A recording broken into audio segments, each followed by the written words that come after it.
If you're a teenager watching this, you are in the best possible position to become a millionaire, and I'm going to prove it to you.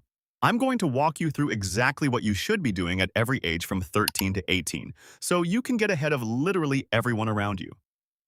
And if you're already older than 18, don't worry. Use this as a checklist to see what you missed and fix it starting today.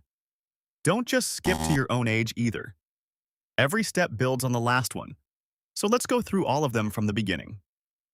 Let's start at age 13.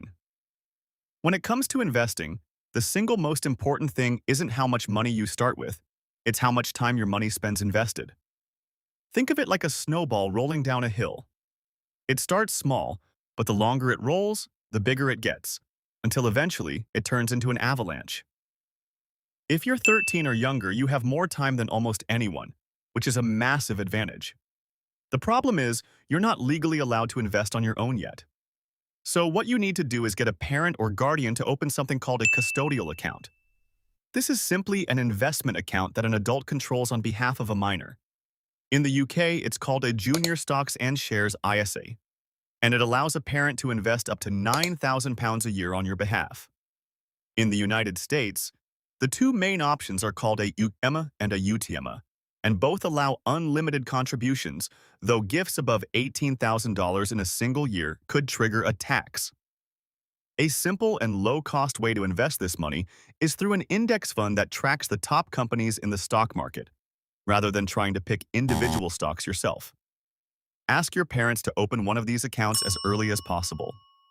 Even small contributions from birthdays and holidays add up massively over time. At age 14, your biggest advantage is that you probably don't have rent or bills to pay yet, which means you have the freedom to try lots of different ways to make money without needing a steady income. Try everything. Wash driveways, try different sports, take on small jobs, anything. Not everything has to make you money either. Activities that teach you discipline, like early morning practice for a sport, will help you outwork your competition later in life. A lot of teenagers say they don't have a talent, but when you ask them what they've actually tried, they can't name more than one or two things. You won't find what you're good at by sitting still. Try a wide range of things. And when you find something you're naturally good at or genuinely enjoy improving at, go all in on it. At age 15, start asking for cash instead of gifts whenever you can. A video game or a toy loses its appeal in a few months, but cash can be turned into something that keeps growing. Also get yourself a part-time job, even something simple like working behind a counter in a shop. You'll pick up valuable social skills that prepare you for the real world, and you'll start building up savings. Instead of thinking of it as saving, think of it as stashing, because saving often turns into spending the moment you hit a certain amount. Your stash isn't meant to be blown on a new game console, it's meant to be a launch pad you can use later to make even more money. Starting from zero is the hardest part of building wealth, so even having a small amount saved makes everything that follows much easier. This is also a good time to apply for your provisional driving license if your country allows it at this age, even if you're not ready to start driving yet. At age 16, you now have about 2 years before you enter the real world, so it's time to get serious about which skills you're going to develop. By now, you should have a decent idea of what you're naturally good at from all the things you tried earlier. Pick a few of those skills and start investing your stashed money into getting better at them, whether that's buying the right equipment or finding a community where you can learn from others. Be careful with paid online courses, though, since many of them are run by people trying to sell you a dream rather than real value. At age 17, get your driving license if you haven't already. This might not feel urgent, but not being able to drive is one of the biggest things that quietly holds people back from starting a side hustle. If a client needs you 30 minutes away and you can't get there reliably, you lose the opportunity and you get a reputation for being unreliable. Being able to drive removes that obstacle completely, and once you're able to, save up and buy a cheap starter car so nothing is holding you back. Now for the big one, age 18. This is when the world truly opens up to you, and there are 7 things you need to do as soon as possible. Number 1, open your own bank accounts. You need 2. A current or checking account for your everyday spending, and a separate high-interest savings account where you build up an emergency fund covering 3 to 6 months of your living costs. Choose banks with low or no fees, and ideally use 2 different banks so your savings are a little harder to dip into. Number 2. Get a credit card. A lot of people are taught that debt is always bad, but a credit card used correctly is one of the best tools for building your credit score. Use it only for things you'd normally buy anyway and pay it off in full every single month without exception. This builds your credit history without ever paying interest, and a strong credit score means better rates when you eventually want a mortgage or a loan.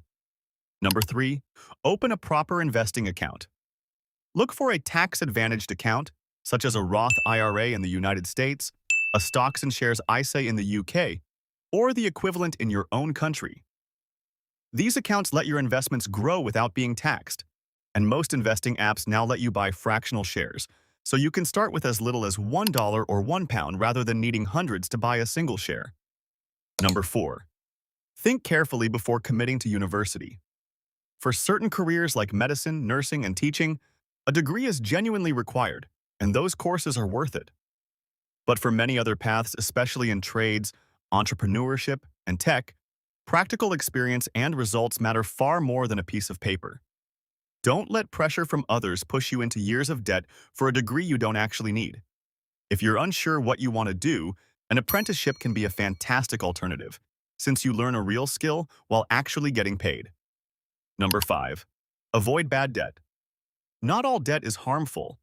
A mortgage on a property or a loan to start a business that takes off can be a smart use of borrowed money because it helps you acquire something that grows in value. But consumer debt, like financing a car you can't actually afford, almost always leaves you worse off. Before taking on any debt, ask yourself honestly whether it's building your future or just funding your lifestyle.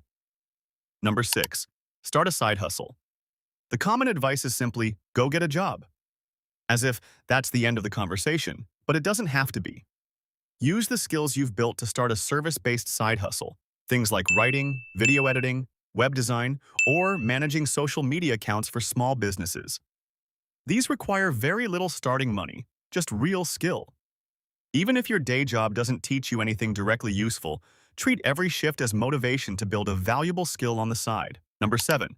Invest for the long term and let compound growth do the heavy lifting. Compound interest means you earn returns not just on what you put in, but also on the returns you've already earned. And over time, that snowball effect becomes massive. For example, if you invest $250 a month starting at 18 with an average yearly return of around 8%, by the time you're 65, your investment could grow to around $1,500,000, completely tax-free in the right account. If you wait until 28 to start instead, that same monthly amount would only grow to around $679,000 by the same age, less than half. Those extra 10 years of compounding make an enormous difference. So the earlier you start, the better off you'll be. That's the full roadmap from 13 to 18. If you follow even half of these steps earlier than everyone else, you'll already be years ahead by the time your friends are just starting to figure this stuff out. If you enjoy videos like this and want to see more fascinating topics, be sure to subscribe to the channel and turn on notifications.